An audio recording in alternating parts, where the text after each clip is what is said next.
Olha só, pessoal, acho que eu faço questão aqui, já que trouxemos já situações aqui em São Paulo, em Minas, vamos terminar aqui, pelo menos mais aqui uma vértice aqui no Rio de Janeiro, por que não? Muitas vezes o purgatório da beleza e do caos, como a gente costuma nos referir ao nosso querido estado do Rio de Janeiro, até porque lá, pessoal, no meio de diversas operações de altíssima periculosidade, líderes da facção do Terceiro Comando Puro na favela da Maré abatidos ontem, cenas assim grotescas, mas um movimento muito exitoso, mas no meio dessa operação bem-sucedida, pelo visto, a criatividade desses criminosos e todos os peões deles parece realmente não ter fim e vai se superando. Dessa vez, pessoal, para invadir um apart-hotel de luxo e furtar pertences de um morador, um advogado, prestem bem atenção, um advogado usou terno, luvas, óculos escuros e uma daquelas máscaras realistas de quase R$2.000, aquelas de Dia das Bruxas, né? O que o deixou completamente careca. Mas o disfarce foi descoberto e não ficou de pé. Ninguém melhor que o dono da melhor reportagem aí das indas e vindas dos trancos e solavancos em território fluminense, meu querido Rodrigo Viega, que vai se juntando a nós, o meu mulambo preferido. Que história foi essa, Viga? Digna de Missão Impossível versão Niterói, pelo visto? Fala, André, tudo bem? Beleza. Você não é mascarado ou não, né? Você é pé no chão, né? Sempre, sempre. Tento ser, sempre. É coisa de filme que aconteceu por aqui, rapaz. Diga lá, diga lá. É impressionante. O pessoal tá rindo, há controvérsias, é isso? Eu não estou entendendo. Mas tudo bem, vamos adiante, né? É um crime bárbaro, eu vou dizer assim, cinematográfico hollywoodiano, aconteceu aqui no Rio de Janeiro no mês de fevereiro desse ano. Me fez lembrar aquelas autoproduções de milhões e milhões de dólares. Acho que já vi alguma coisa com o Nicolas Cage ou qualquer coisa, ou qualquer ator do gênero. Em fevereiro desse ano, um advogado aqui do Rio de Janeiro, mais precisamente de Niterói, cidade da região metropolitana. Ele usou uma máscara de silicone, uma máscara realística.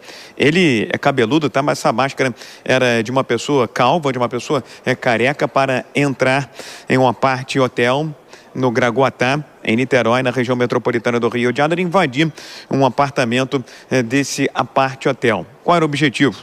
Levar $1 milhão que supostamente estariam escondidos dentro desse quarto, desse apart-hotel. Mas aí vem a frustração. Ele conseguiu forçar, conseguiu arrombar a porta do apart-hotel com esse disfarce, essa máscara realística ou de silicone, e ao entrar no apartamento do apart-hotel, encontrou apenas, vamos botar entre aspas aí, 8 relógios de luxo, algo como 90 a 100 mil reais. Saiu andando pela porta da frente desse apart-hotel. As imagens foram compartilhadas com a polícia do Rio de Janeiro, que depois conseguiu acompanhar toda a movimentação, monitorar os passos desse advogado, identificado pela polícia do Rio de Janeiro como Luiz Maurício Martins Gualda. E aí chegou-se à conclusão, após ouvir inclusive o próprio criminoso, que o mentor intelectual desse crime é um ex-candidato a prefeito em Niterói, ex-candidato a deputado estadual do Rio de Janeiro, identificado como André Cioto.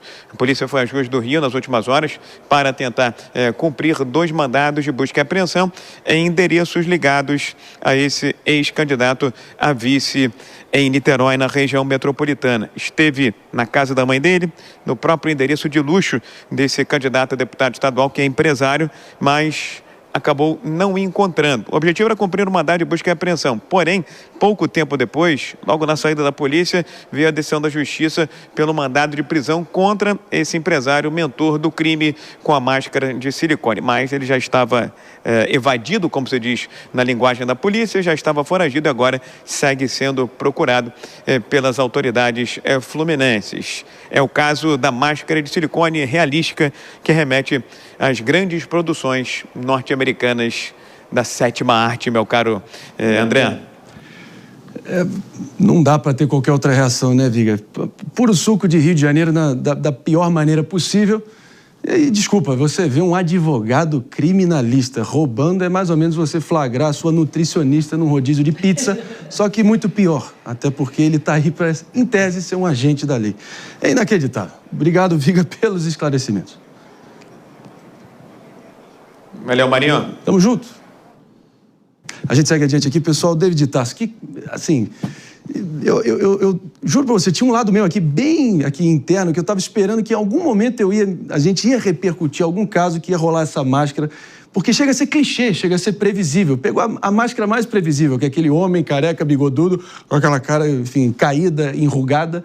Nem nisso o sujeito conseguiu ser hábil, né? Mas ainda bem que acabou caindo por terra. Mas sabe o que é pior, Marinho? Que não há legislação no país, gente, que proíba a venda dessas máscaras. A pessoa, se ela for encontrada, por exemplo, na rua, utilizando uma máscara como essa, ela tem que estar em alguma atividade criminosa para realmente haver aí consta como falsidade ideológica, mesmo, tudo. Quer dizer que é proibido ir numa festa fantasia com a máscara? Mas, por exemplo, você está andando pela rua. É suspeito, né? Mas você não pode ser parado. É bizarro alguém andar com a máscara dessa no meio da rua. Talvez tenha um problema, alguma vontade de ter um rosto diferente, mas assim, eu tendo a achar que a solução não é proibição, não. Porque aí não pode ter festa fantasia. A solução é que furtos e roubos sejam solucionados, processados e punidos. Esse é o problema do Brasil. Ele simplesmente praticou um furto qualificado com a habilidade, com a imaginação inerente aos crápulas dos criminosos e inovou nessa situação. É necessário mais investigação, mais investimento em polícia para poder prever essas práticas criminosas. Mas como ele sabe como a polícia ia atuar, ele até mesmo, onde ele fez a compra, ele desvinculou, ou seja, ele excluiu a conta onde ele comprou a máscara, também se desfez dela, jogou no lixo orgânico, picotou a máscara inteira e jogou no lixo orgânico para realmente não haver vestígios de que ele cometeu aquele crime. Mas aí, por uma outra situação, né? Não, mas ele até atrapalhou nas digitais, né? Para poder ter a digital ali auxiliando na investigação, ele também foi de luvas. Ele utilizou também todos... Aliás, eu acho que os clientes dele deram uma aula de como se pratica um crime, e o crime nunca é perfeito, porque a polícia está lá para estar na bota do criminoso. Imagina a quantidade de filme de ação dos anos 90 que ele teve que ficar vendo. Teve aula em loco com os clientes. Como assim? Como? Teve aula em loco com os clientes. Também? Ele não é criminalista? Criminalista. Olha só, uma perspectiva interessante, faz todo sentido. Money Just complementando, a gente segue adiante aqui. Porque teve candidato ali em Niterói, candidato sério ao executivo de Niterói, o legislativo também envolvido.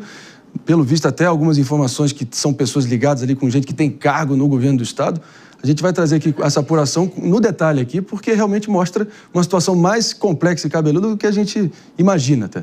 É um caso de ladrão de filme, né?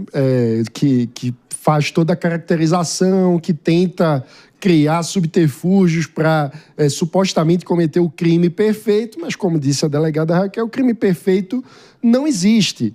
E uma segunda camada é como que uma figura como essa tem conexões com pessoas da política brasileira. Isso é algo que, mais uma vez, tem que nos fazer refletir sobre como cortar os laços do crime com a política no Brasil, que passa por capacidade de punição e, claro, pelo eleitor, né? Porque, no fim das contas, cada cidadão brasileiro faz o seu escrutínio, faz o seu crivo, tem o critério na hora de depositar o voto. Eu acho que a gente está precisando, como sociedade, isso serve para todos nós, aprender a selecionar um pouco melhor os nossos representantes. Lembra muito aquele filme, né, do Missão Impossível, Protocolo Fantasma, aquele filme de 2011 que o próprio Tom Cruise. O Tom Cruise fazendo aquelas máscaras digitais perfeitas, só que essa aí deve ter sido a máscara chechelenta que ele comprou ali em qualquer birosca de fantasia e acabou, enfim, tentou picotar a máscara de silicone, para quem está nos ouvindo, pessoal, aquela máscara bem previsível, bem clichê, do careca com rusgas no rosto e um bigode postiço. E acabou caindo por terra naturalmente. Agora é caro, bicho, hein? Pelo menos aqui na informação que a gente tem, não sei se ele conseguiu. Até a máscara está superfaturada. Algo em torno de mais de R$4.000, meu amigo, por essa máscara de homem idoso, 100% em silicone. Olha só. Ele disse que pagou em torno de R$1.800, né? Quase R$2.000. Ele se inspirou no Casa de Papel, né? Que eles também usavam máscaras. Também. Mas essa é mais realista. Fez a permutinha maravilha, garantiu a máscara, mas pelo visto a máscara dele que caiu e acabou revelando essa tremenda cara de pau, sujeito para ser um advogado criminalista roubando os outros. É puro suco de Rio de Janeiro, a face mais medonha ali do que a gente vê. Juiz levando a saca e depois... Pelo amor de Deus. Advogado criminalista. Pois é.